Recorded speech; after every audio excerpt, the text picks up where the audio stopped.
All right, so I'm going to get started. So if you're here to hear about Xamarin and Xamarin.Forms and Visual. What is this thing? Why do I care? My name is David Ortnow.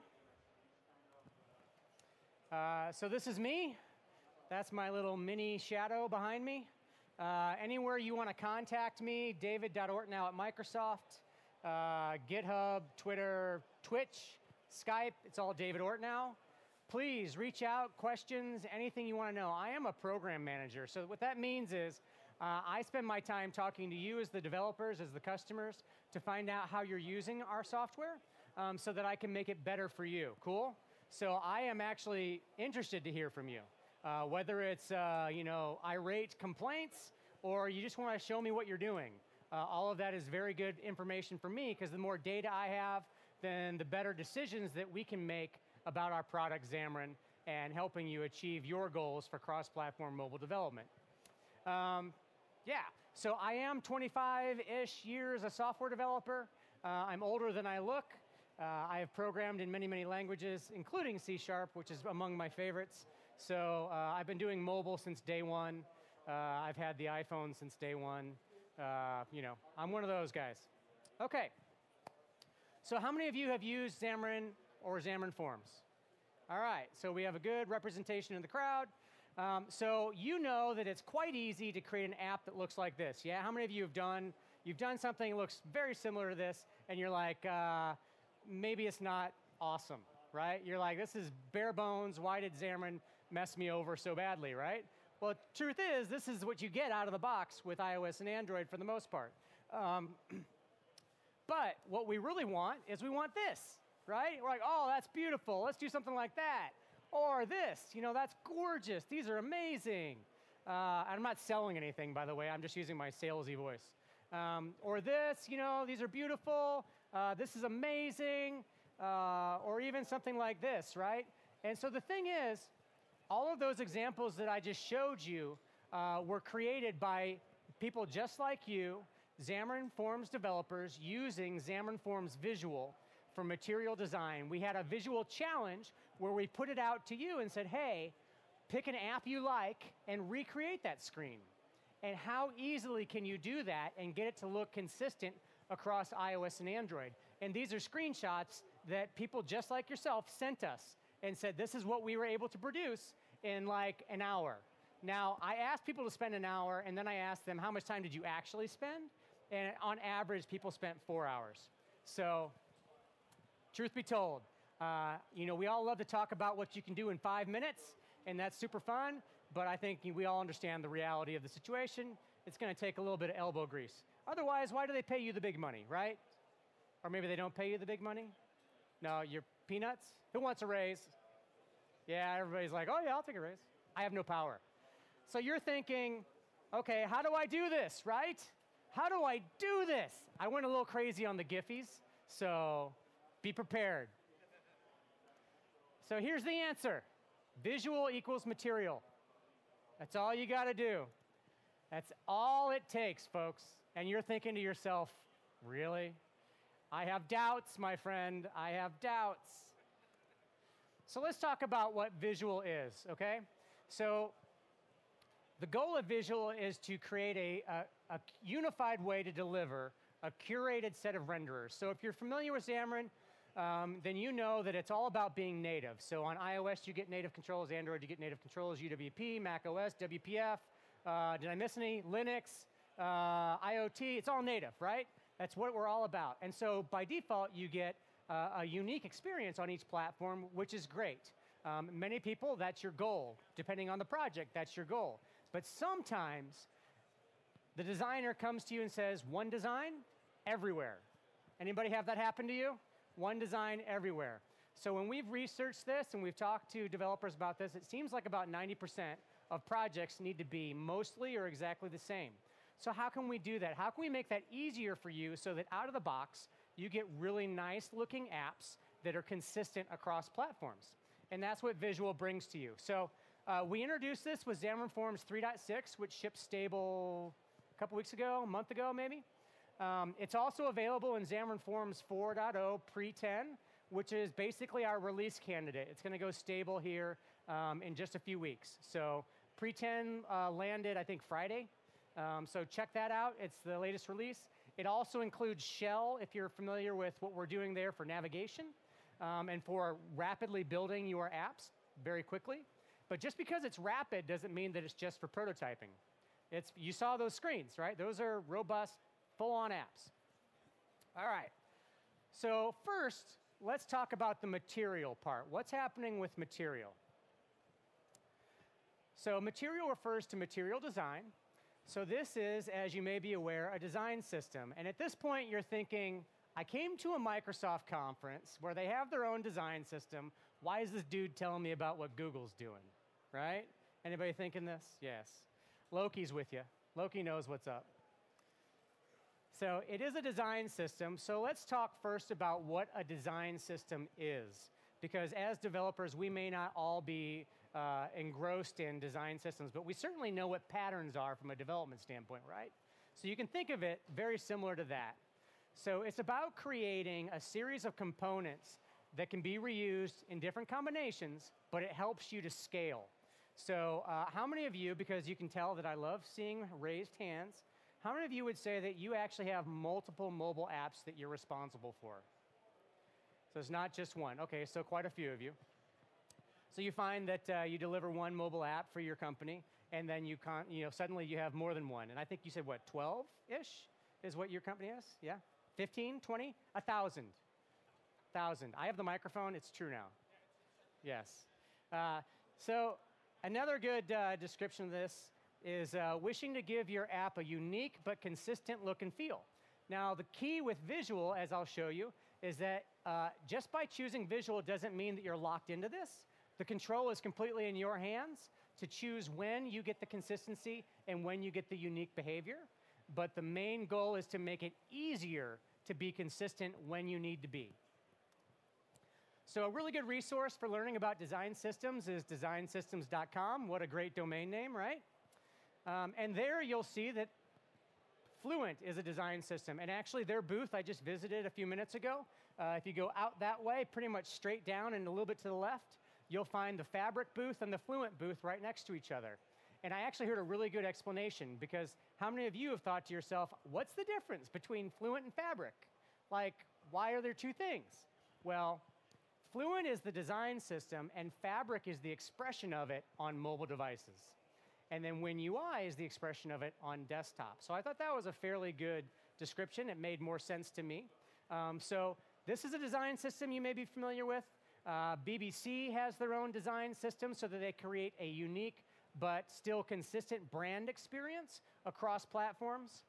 The United States Patent and Trade Office, I'm sure that we all have this app on our phones, right? But government agencies have design systems to create consistent experiences. And then Airbnb is a very popular one. So you can see that, maybe this isn't such a bonkers idea after all. Maybe this is something that we need to pay a little attention to. In practicality for us, from a design system standpoint, what does it mean for us as developers? Well, I've been doing software for 25 years, and I would always get these Photoshop documents or Illustrator documents, and they would have markup like this, usually in red. I think pink is actually nicer, but it was usually red, like yelling at you. It needs to have a corner radius of 3, not 1, not 2, not 5, but 3. And if it's not 3, you're going to get a snarky email from the designer saying, what'd you do to my corners, right? But there are certain reasons that you have design specs like this. One of them being touch. Touch on a device is very different than having a mouse pointer on the desktop. I think this is pretty much common knowledge these days, but generally speaking, you want your buttons to be good for touch. That means they're going to be 32, maybe 42 even is a good hit size to make sure that those fat fingers can get to what they're getting to. How many of you have been frustrated when you use a mobile device and you try to hit something, you're like, I know it's a button. Why the heck's it not doing something, right? So, or no, you guys don't have this problem? Everybody's like, I'm an expert at touching buttons. Yeah? Experts in touching buttons. You will also get samples like this in your design system, where you can see what the different states should be. Error states on forms. How many of you get designs and you never get the error state? What should the error state look like? Is there going to be errors? Come on, people do weird things when they're filling out forms. So a design system will provide this kind of guidance to you. All right, so that's design systems. What about material? How does material look here? So the de facto place to go to find out about material is material.io. And the reason that we started with material is because, and I am talking very quickly because I only have 20 minutes and I've used half of my time. So here we go. Material, we found out when we looked at the kinds of apps that customers are building for cross-platform mobile, that most of them adhere more closely to material as a starting point than most other design systems. And Google was so kind as to provide us with material for iOS components. So we didn't have to go build them from scratch. They'd already done the majority of the work for us, and so we were able to bind, because if you're familiar with Xamarin and how we expose things and help you, is that we take native libraries and we create C# bindings to them so that you can use C# everywhere and not have to worry about Java, Kotlin, Swift, Objective-C, C, if you want to just stay away from all that and stay in C#. Of course, F# is also a possibility. Any F# fans in the crowd? One guy. He's right there. If anybody wants to learn about F#, you're the guy, right? No? Aw. So I was trying to help you out, get you that raise. All right. So material design, you'll see examples like this. They'll tell you the different parts of a button.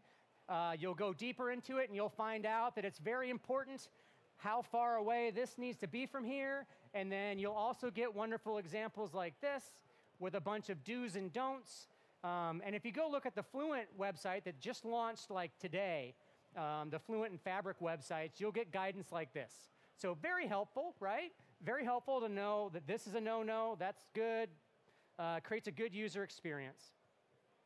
So really, it's as simple as setting visual equals material, and then your iOS and Android app will get that consistency across both platforms. So what's in the material for iOS control package?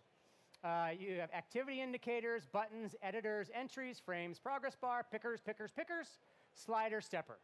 Okay? So that's what Google has provided to us. I think we actually added the stepper because we're cool that way. And the pickers themselves still utilize the native pickers, but the entry field for it is the material entry. So you have all of that at your disposal. So instead of having a default experience, these look nothing the same, right?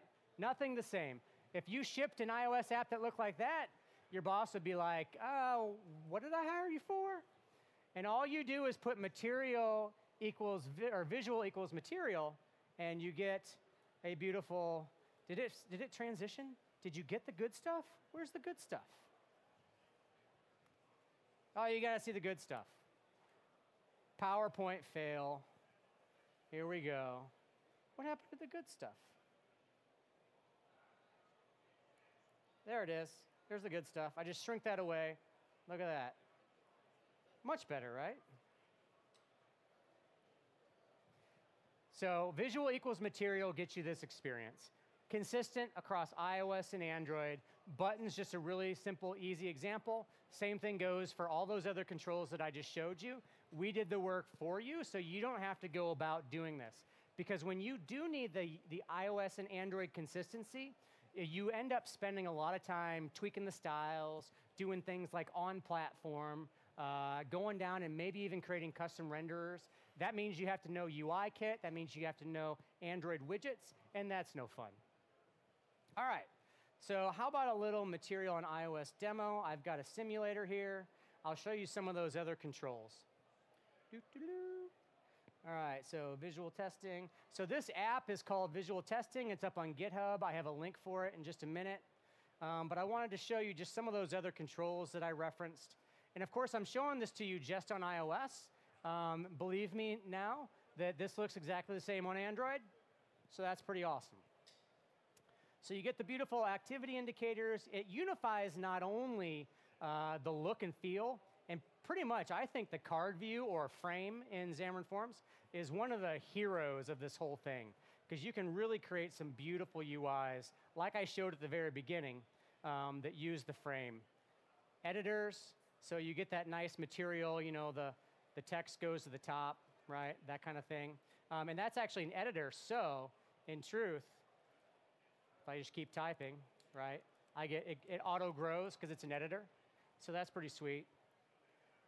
Entry, same kind of thing. You can style the color, the background, the bottom border. Pickers, as you would imagine, they're native pickers, but they use the entry field. Progress bars. This is one of the nice things. If you've ever had to deal with wanting to have your progress bar be a certain height, this makes that now easy for you to do because Material supports that, whereas native iOS does not. Let's see here, sliders.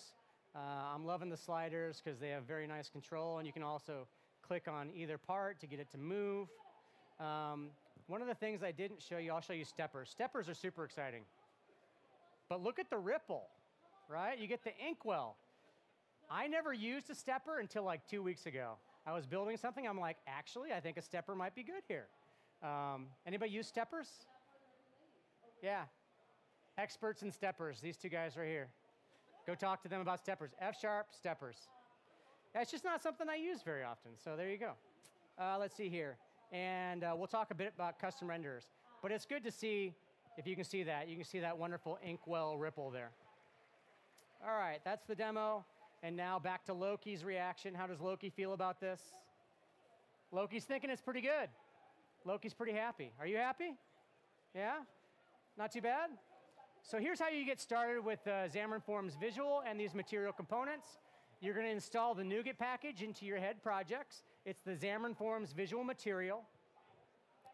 Then you're going to initialize it in your activity or your app delegate for iOS, and you're going to initialize it in your Android main activity. This makes sure that those things don't get linked out. We considered baking this directly into Xamarin.Forms and then realized, you know what, not everybody may want to use it, and you don't want to bloat your package just because we provided all this. You opt into it. So as soon as you've done that, now you're ready to go. You can new it up at the very top level. If you're using Shell, you can do it right there, and the whole application will get it. You can do this at your content page.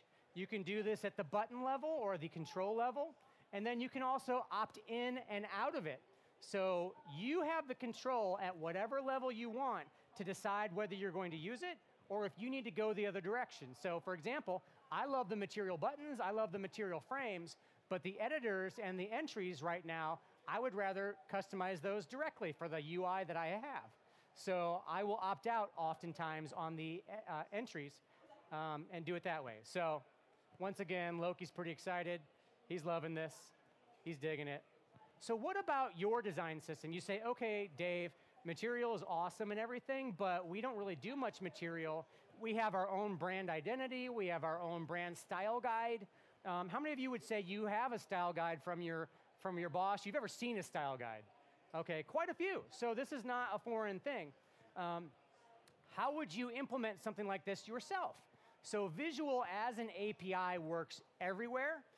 It works on Android, iOS. Of course, I've been showing you that. It works on UWP, it works on Tizen, it works on WPF. You can use it everywhere. You can think of it really as a convenient way to package up renderers for your application. So if you're familiar, I will walk you through the renderer lifecycle. So when you do forms init, it's going to look up all the button renderers, for example, by type and by visual marker. So now it has a catalog of all the renderers that are available for your application. When you call new content page or new whatever, it's going to create a graph of all the UI that your app needs, and it's going to ask for each button renderer. It's going to look it up not only by type, which is what had been happening before, but also visual marker. And if it doesn't find the visual marker, say material, there's maybe, let's think of an example. List view has no material renderer.